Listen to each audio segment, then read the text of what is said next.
painel que, ora, então, se inicia, tem como tema Comércio e Ambiente de Negócios. O Dr. José Ricardo Pereira Lira abordará o tema O papel do shopping center no desenvolvimento e no ambiente sustentável das cidades. O Dr. José Ricardo, embora dispense apresentações, é formado em Direito pela PUC do Rio de Janeiro, é advogado e sócio do escritório de advocacia Lobo e Lira há mais de 30 anos. Sua atuação é centrada na advocacia consultiva, na estruturação de negócios e formulação de contratos empresariais, assim como em contencioso judicial, administrativo e arbitral. No plano institucional, integra o Conselho da Ordem dos Advogados do Brasil, seccional do Rio de Janeiro, participando no órgão da Comissão de Direito Urbanístico e Imobiliário, da Comissão de Defesa do Estado Democrático de Direito e da Comissão de Direito Ambiental. É membro do Instituto dos Advogados Brasileiros e diretor estadual do Instituto Brasileiro de Direito Imobiliário. Apenas cumprimentar, então, a todos, dizer que a nossa expectativa é grande com a exposição que se seguirá. E, doutor José Ricardo, a palavra é sua. Alô? Boa tarde a todos. Inicialmente, eu gostaria de agradecer imensamente a oportunidade de participar desse importantíssimo encontro. Agradeço a todos, na pessoa do presidente do painel, ministro Douglas. Para esclarecer um pouco o motivo da minha participação desse evento, estou aqui a convite da Gisele Pimentel, que é a chefe do jurídico da Abrace, a Associação Brasileira de Shopping Centers, que é uma das apoiadoras culturais desse evento.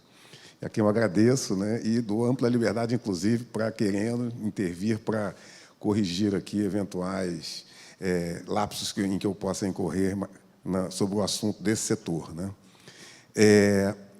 Falar do shopping center, e ela me chamou especialmente porque, realmente, no âmbito da minha atividade profissional, já há muitos anos, eu fiz monografia na PUC, em 1984, foi o primeiro ano que teve monografia sobre a cessão remunerada de espaços de shopping center, foi uma coincidência.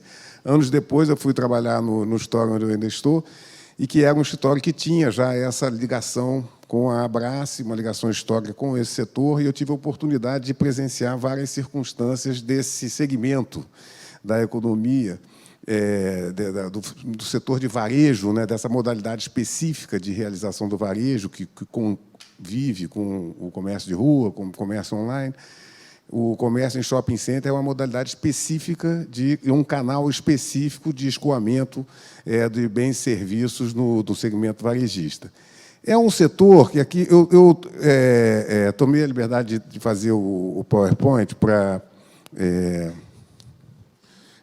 como é que eu faço para ele circular aqui?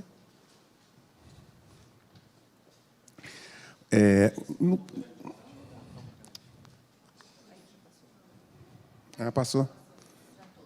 Uhum. Tá. Nesse primeiro slide, ele apresenta, digamos assim, os números desse segmento que eu extraí, obtive, são dados de 2021, tendo a própria Abrace como fonte, que mostram dados impactantes, impressionantes desse setor, né?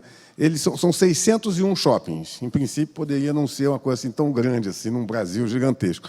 Mas, numericamente, esse faturamento, ele tem esse faturamento anual, né, nesse número de 128,8 bilhões, empregos gerados, empregos diretos, são quase 1.998.000. Ele recebe, a cada mês, o conjunto de shoppings, o número certamente estimado por cálculos técnicos da Abrace, que eu não saberia explicar, mas 341 milhões de pessoas por mês, é 1,5 Brasil a cada mês, né?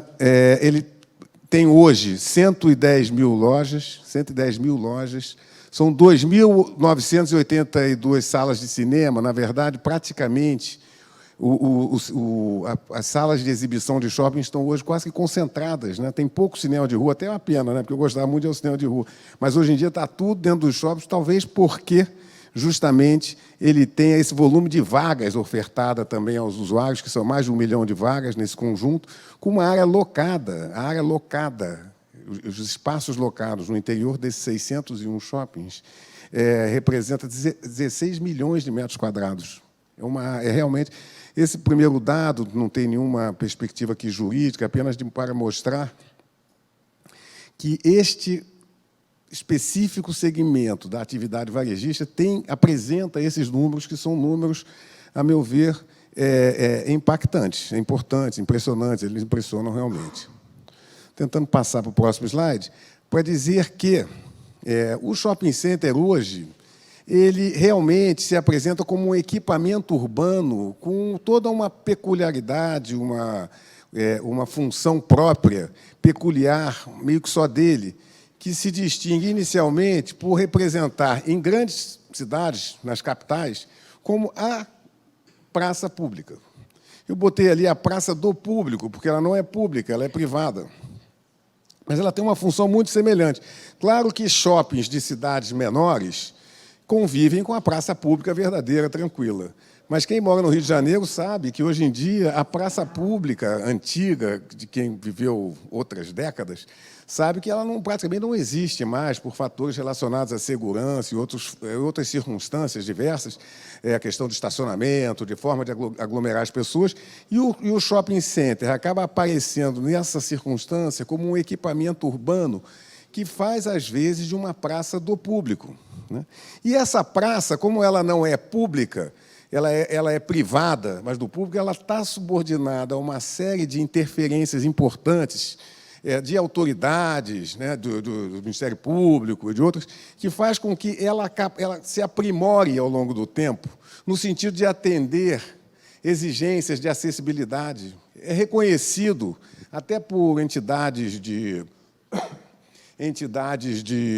pessoas que têm, eventualmente, alguma dificuldade, a qualidade, a excelência da acessibilidade desses espaços que aglutinam pessoas, grande número de pessoas. Questões de inclusão e diversidade, até mesmo em razão, às vezes, das dificuldades que surgem. É uma interferência, porque tem toda uma dificuldade, que é a manutenção da ordem dentro de uma área como essa, que recebe essa quantidade de pessoas, uma série de dificuldades que hoje existem, por exemplo, menores em situação de vulnerabilidade, sem representante legal, andando no espaço. De que maneira alguém pode abordar? Se deve ou não deve abordar? Se aborda como? Questões relacionadas ao, por exemplo, o uso do banheiro por pessoas trans, que é uma questão que parece sim, mas é uma coisa extremamente complexa, como é que lida. Ele é um espaço privado destinado ao público, que lida com uma série de dificuldades realmente contemporâneas, do dia a dia. Ali é o olho do furacão, digamos assim, do ponto de vista de demandas novas, contemporâneas, na organização das cidades e na organização das pessoas aglomeradas. Esse empreendimento, esse tipo de empreendimento, chegou ao Brasil em 1966. O primeiro shopping brasileiro é o Iguatemi São Paulo, da Rua Faria Lima. Tem aí uma foto dele, que mostra a antiguidade do segmento, está datado pelos carros, né? Hã? Hoje ele está bem diferente. Ele chegou assim, aqui eu tenho também uma outra foto, também aqui mais para frisar, mostrar bem esse pioneirismo na década de 60. Né? Aqui a gente tem um em Brasília, que é o Conjunto Nacional Brasília, que dizem, eu já estou assim, louvado em fontes, né, que ele seria o segundo shopping.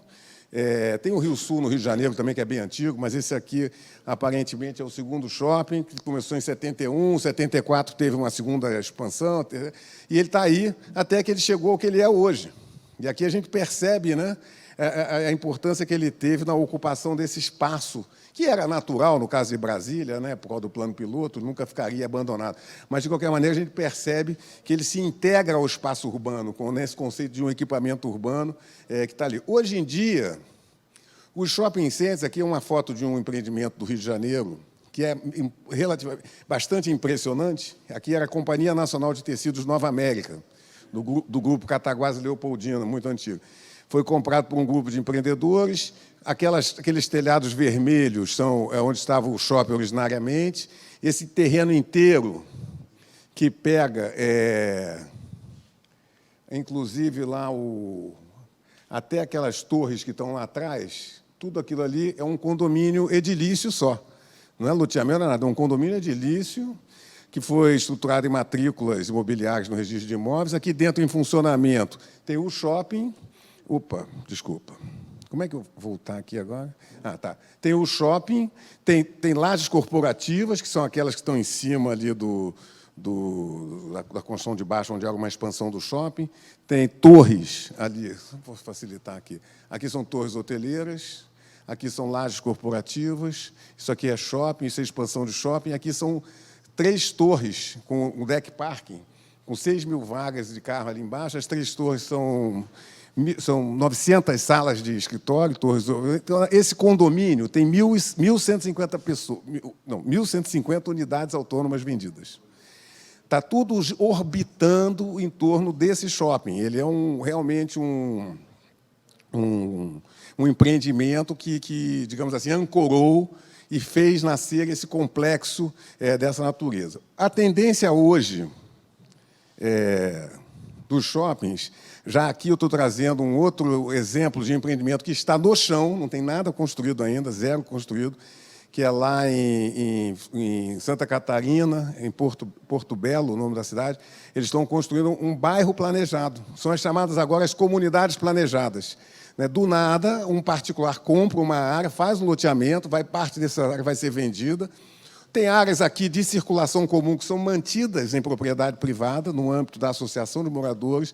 Então, tem outras áreas, grandes áreas, propriedades privadas de grande porte destinadas ao grande público, dentro da estruturação de novas comunidades planejadas.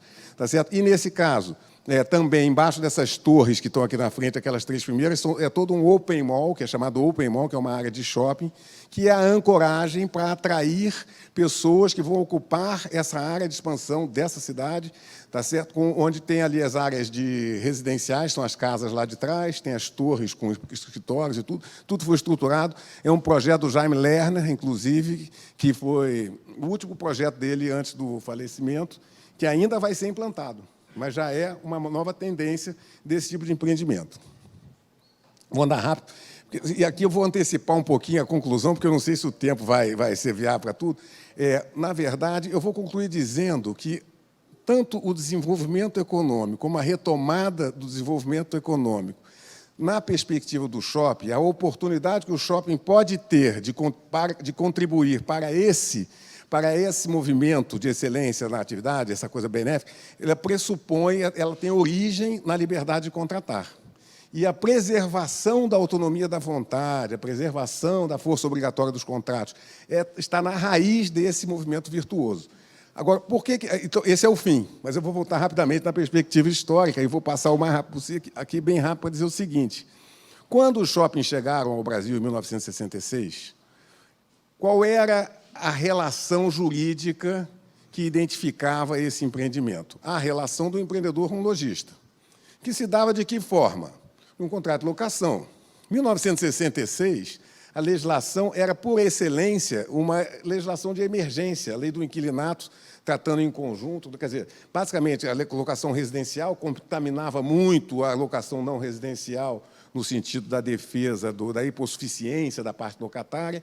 Então, era um negócio jurídico todo sujeito a um dirigismo muito grande, e as pessoas ficaram muito surpresas com esse tipo de negócio, porque ele é um negócio diferente. O que faz do shopping center um canal especial de comércio varejista é o fato de que, naquele negócio, você tem um locador, tá certo? Que tem interesse na atividade locatária. O locador participa da definição do ramo do locatário, o momento da abertura e fechamento do negócio. Tem uma série de interferências nesse negócio, e não só de um lojista, de um conjunto de lojistas do mesmo espaço, quer dizer, um mesmo locador é locador daquele conjunto de lojistas, tá certo? Tem interesse e participa, inclusive, do resultado da atividade comercial do lojista através do chamado aluguel percentual, que é um percentual do faturamento do lojista. Quando as pessoas, nos anos 60, olharam aquilo, falaram, isso aqui é uma coisa mais estranha do mundo, muita discussão aconteceu. Discutia, será que isso aqui é uma locação? Será que é uma locação atípica? Será que é um contrato atípico? Será que é um contrato de sociedade, já que o empreendedor também participa? E aí as coisas foram sendo podado, mas não tinha uma lei especial. A tendência era classificar, qualificar a cessão remunerada do espaço imóvel como uma locação. Isso gerou uma série de discussões. Em 1984, os grupos empreendedores se reuniram e pediram encomendaram mesmo estudos aos grandes juristas da época. Tem um livrinho que condensa esses artigos, que é tem artigos do professor Caio Magro da Silva Pereira, do Orlando Gomes, do desembargador Luiz Antônio de Andrade do Rio, que era um especialista também em locações, o Alfredo Buzaide, e na perspectiva econômica foi convocado o Geraldo Langoni para estudar essa questão toda. Fizeram um livro. Ali houve uma grande divisão de posições. O Caio Mário liderou o entendimento de que era uma locação com características atípicas, porque tem associação de lojistas, tem uma série de outras coisas, contratos coligados nesse negócio, mas ele entendia que predominava a locação, que era uma locação, ainda que com alguma tipicidade, mas que regida pela locação e que em condições com cuidado para não matar a inovação. Já o professor Orlando Gomes entendia que não, que era um contrato atípico, totalmente desgarrado da locação, um ser novo, que deveria ser assim. E essa discussão aqui, rapidamente, ela não era uma discussão tão assim puramente, digamos, acadêmica, sem desmerecer a academia. Era uma discussão extremamente prática.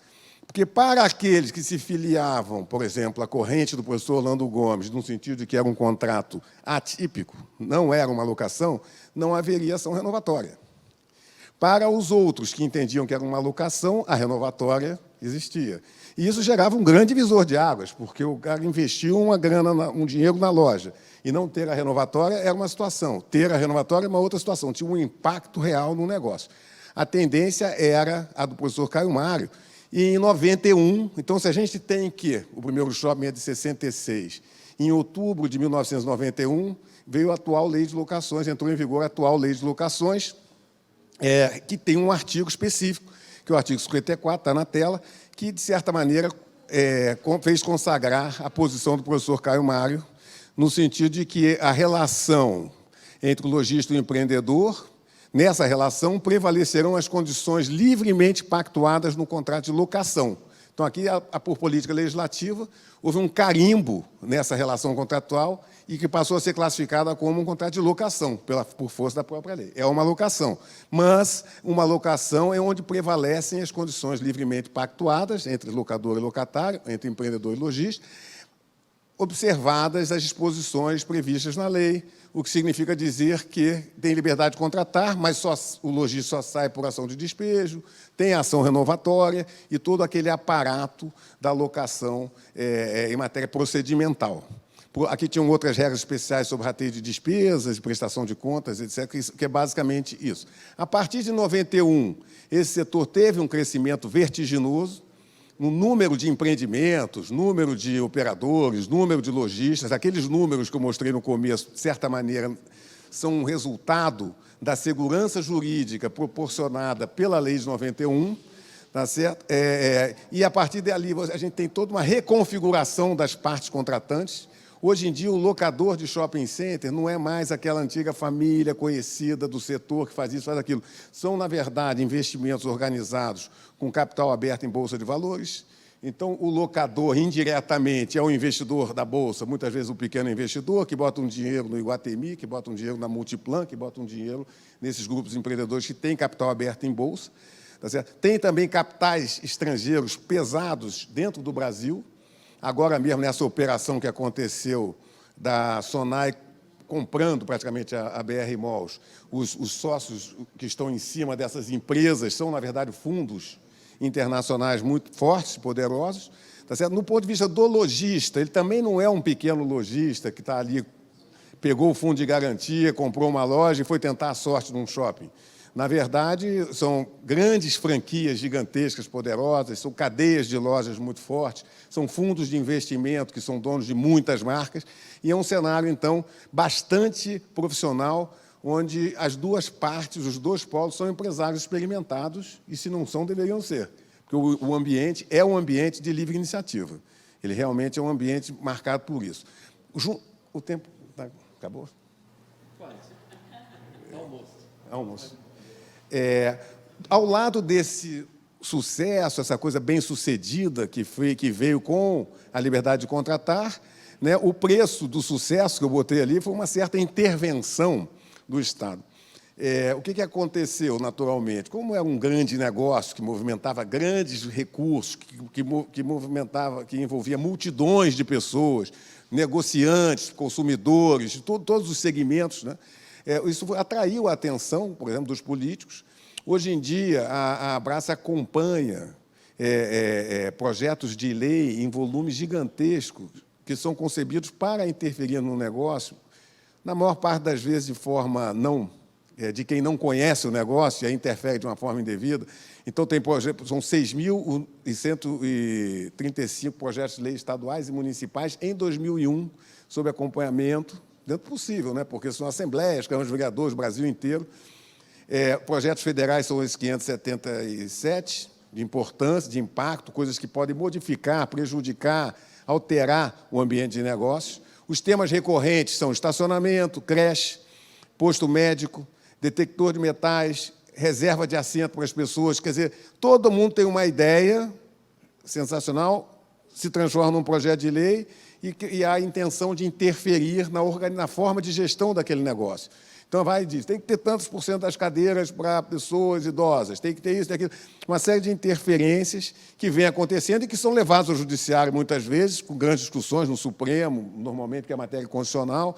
Muitas vezes vai ao STJ quando é violação da Constituição estadual também. No caso do estacionamento, eu até peguei aqui só com um exemplo das várias modalidades de intervenção. Depois, esse material pode até ficar à disposição, mas é gratuidade do uso da vaga, gratuidade condicionada ao uso, se comprar tantos por cento, e assim vai, são várias situações dessa. Muitos projetos de lei de intervenção na relação lojista-empreendedor para justamente comprometer aquela liberdade contratual.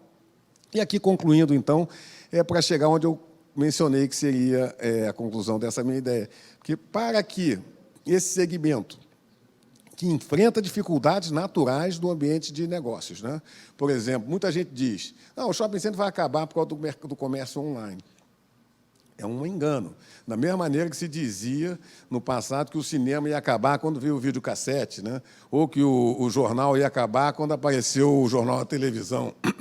É um engano isso. Na verdade, todos esses empreendedores já estão completamente preparados para essa revolução que virá pela frente do on-off, né? Que é o mercado online e o offline, que vão se unir e os empreendedores estarão ali.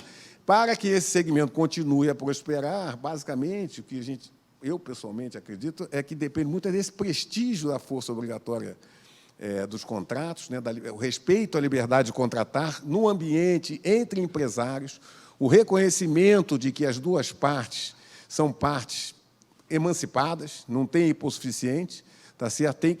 No passado se dizia muito isso, o lojista muitas vezes dizia, não, a gente não lê o contrato tem 70 páginas. Isto é uma falta de boa-fé, não objetiva, subjetiva. A pessoa assinar, depois dizer que não leu.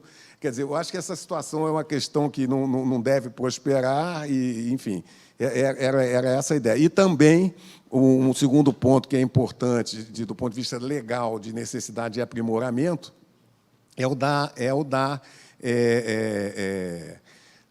a necessidade de melhor compreensão da divisão da competência para legislar. Porque, realmente, o sistema brasileiro é extremamente complicado nesse negócio que vem, que o Estado, a lei estadual, a competência concorrente, isso e aquilo, toda essa dificuldade de lidar com aqueles artigos 21, 23, 24 de administração, o artigo 30, a competência municipal, estadual, concorrente, é um negócio que, até hoje, é um assunto que no caso específico de shopping center, ele é extremamente prejudicado pela obscuridade desse sistema de divisão da competência para legislar, que é um assunto que só o tempo poderá aprimorar, mas que é muito importante que se tente ter uma maior clareza em relação a quem pode o quê em matéria de intervenção do Estado nas propriedades privadas de grande porte, destinadas, que são exploradas mediante destinação ao grande público. Basicamente, seriam essas considerações. Eu peço desculpas pela demora.